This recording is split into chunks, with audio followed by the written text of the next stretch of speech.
some pig's hearts that were marinated for a few hours, cut and cleaned, which you'll see how to do. And we're going to cook it over open coals on a cast iron grill. So today we stopped at the Russian supermarket and picked up some pork hearts. Pork heart is really good if you've not tried it, and it's very cheap. This was $1.60 a kilo, €1.60, like less than $2 a kilo. It can be a little hard to find.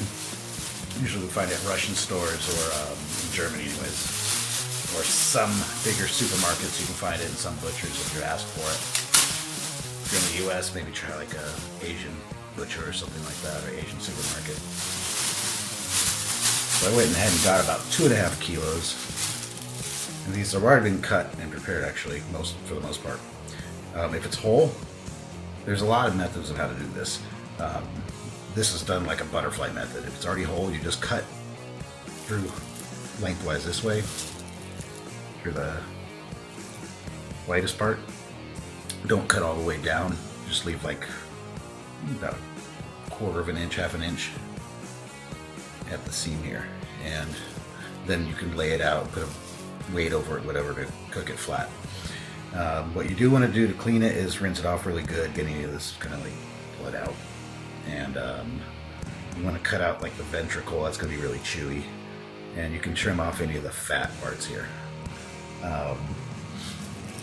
As a steak, these are really good, just cooked really fast on high heat, cooked like a steak on the grill or in cast iron, whatever, in a hot pan. That comes out really good. They can be cubed and used more like a goulash.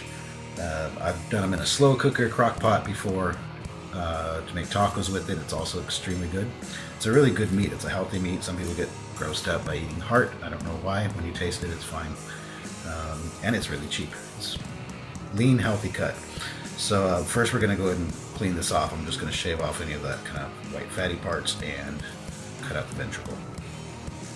Alright, so now I'm going to season this and marinate it. You can use whatever you want to do this, but I'm going to be using some fresh rosemary and thyme, salt, pepper, garlic, and a bit of olive oil. We'll start with those. And I mean, really use any seasoning you want. So first, coat these up with salt and pepper. So after rubbing some seasoning, some herbs, and olive oil onto them, these could go right on the fire now. But I'm also going to marinate them a bit just to try some different recipes with it. So I'm going to add a little bit of vinegar, some apple cider vinegar. And then today we'll do a beer marinade.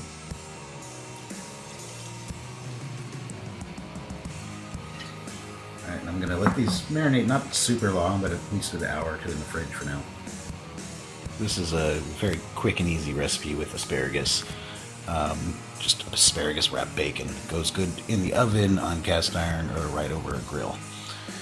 So first thing you're going to do is clean the asparagus, and what you do is just snap it towards the bottom. Just bend it in half, and it's going to snap where it wants to. And that's going to be the hard stalk that's too stringy to really eat. Then I coat them in just a light coat of olive oil, salt, and pepper. That's it. And then I wrap them in bacon. If you have a big piece, you can do just a single one, or you can put them in with the smaller pieces in bundles, about 3 or so, depending on their size.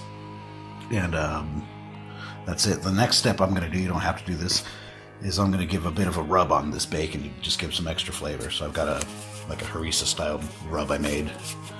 I'm going to sprinkle that over it, set them aside, and get the grill fired up today. I'm not going to be doing them in the oven, but if you do them in the oven, 200 degrees Celsius, 400 Fahrenheit, for about 15-20 minutes. You just want to keep an eye on it till the bacon looks crispy, basically.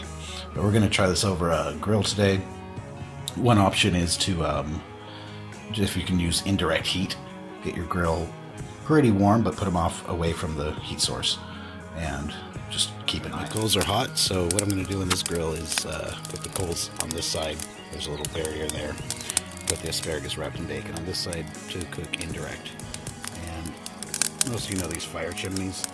This one, it's a charbroil one. It actually has this lever here to pull it and the bottom falls out. This is kind of good in this situation. because I'm going to be cooking a few things. So in this case, you don't have to necessarily wait for the coal at the top to be totally lit. What's going to happen is the hot coals are at the bottom, heat rises, and it slowly burns longer for the top coals. So I'm going to go ahead and drop this in the grill. So it's placed on the grill. Now we're going to just cover it with a lid to let it cook. And I do have a thermometer on here that I don't trust very well, so I'll just come back and check it every once in a while. Probably a good 10-20 minutes, I'm guessing. So if you go with about this ratio for the size of the asparagus and the bacon, the idea is it cooks around the same time. So this has been on for about 15 minutes. And the temperature dial here, it was hitting 300 degrees. Or sorry, 400, which is 200 Celsius. And now it's pretty much done. I'm ready to... So first step we want to do is get our cast iron preheated. Get it really hot. I got some butter and some pork lard in there. Some flavored butter I made. That's feeling pretty hot now, so next is I'm going to just sear these. With heart, I found it's best when you sear them hot and fast.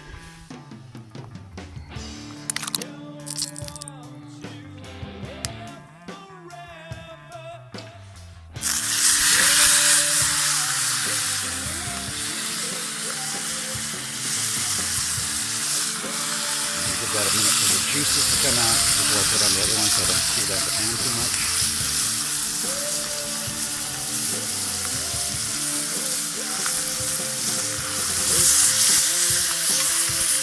And you're going to see this once that pop up on you. It's like any kind of weight or a brick. I think it's flat.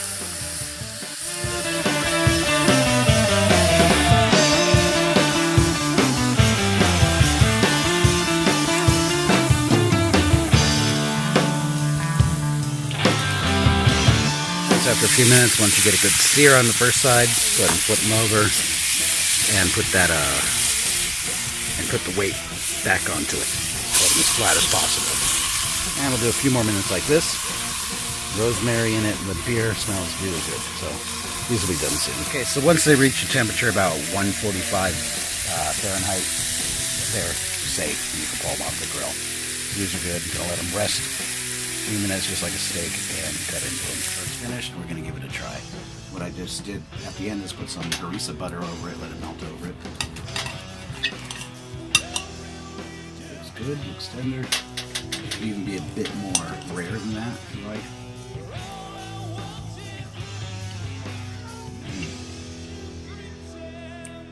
It's one of those things, once you learn to like it, you get a craving for it, and I haven't had it for a while. It's turned out really, really good. Definitely worth trying.